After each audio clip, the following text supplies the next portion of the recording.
Chaque jour, Charles et Carole vous présentent la leçon de l'école du sabbat.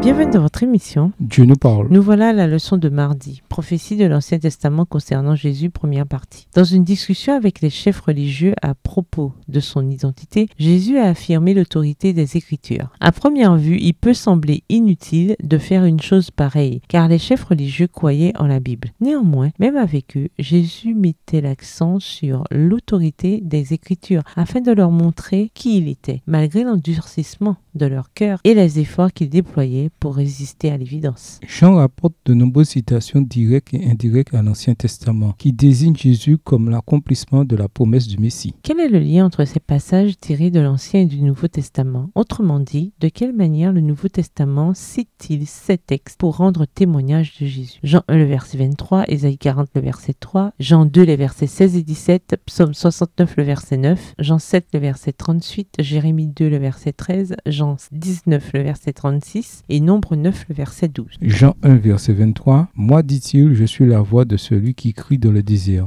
Aplanissez le chemin du Seigneur, comme a dit Ésaïe le prophète. Ésaïe 40, le verset 3. Une voix crie, préparez au désert le chemin de l'Éternel. Aplanissez dans les lieux arides une route pour notre Dieu. Jean 2, les versets 16 et 17. Et il dit aux vendeurs de pigeons, ôtez cela d'ici, ne faites pas de la maison de mon père une maison de trafic. Ses disciples se souvinrent qu'il est écrit, le zèle de ta maison me dévore. Psaume 69, le verset 9. Je suis devenu un étranger pour mes frères, un inconnu pour les fils de ma mère. Jean 7, verset 38. Celui qui croit en moi, des fleuves d'eau vive couleront de son sein, comme dit l'Écriture. Jérémie 2, le verset 13. Car mon peuple a commis un double péché. Ils m'ont abandonné, moi qui suis une source d'eau vive, pour se creuser des citernes crevassées qui ne retiennent pas l'eau.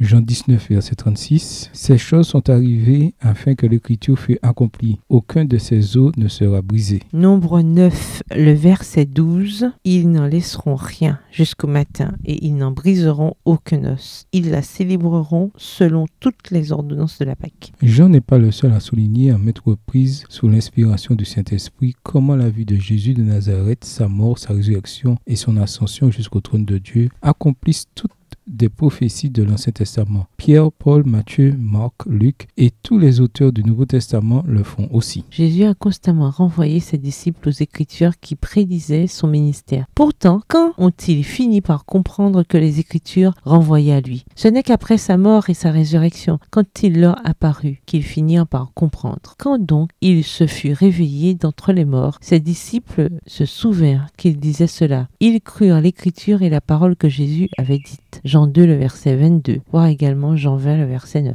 Au revoir. Et à demain si Dieu veut. Dieu nous parle.